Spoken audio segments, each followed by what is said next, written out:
Ang pantalan po ng Ambolong Sibuyan Romblon ay nangangailangan nitong breakwater. Makakaranas na naman sigurado yan ng bypass ng mga barko na dadaan dyan sa parating na tag-ulan or masama na naman ang panahon kasi tapos na ang summer.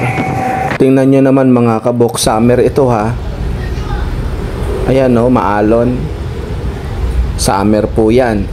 How much more pag katapos itong summer? Actually, ito po ang Ambolong Port ay mayroon po itong breakwater hanggang ngayon. Kaya lang, nasira po ito at hindi po siya sapat para pigilan ang alon papunta dito sa pantalan.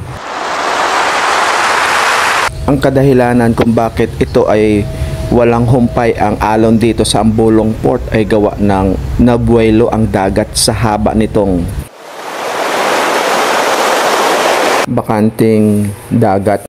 Ito po ang Sibuyan Island ay composed of 3 municipalities, Magdiwang, San Fernando at Kahijukan. Mayroon po itong 445 square kilometer at populations na 63,000 noong year 2020. Sa tatlong munisipyo dito sa Sibuyan Island ay Ambolong or Magdiwang lang ang sentro ng pantalan, gawa sa malapit ito sa papuntang Romblon or Lucena or San Agustin.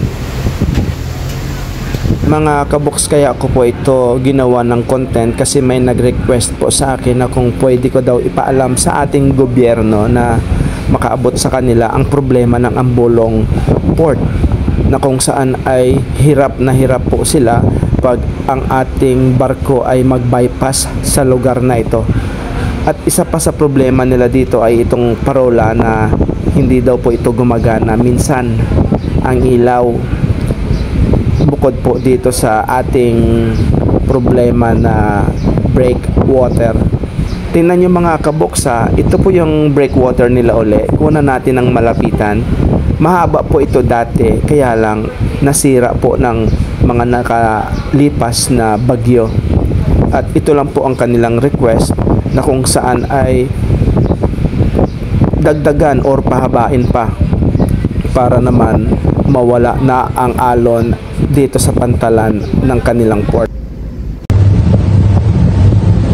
Dati po ang Lucena Port ay napakaalon din at mula nung nilagyan nila ng breakwater ay ito na ang naging resulta. Napakaalwan na at kalmadang kalmada dito sa pantalan na ito.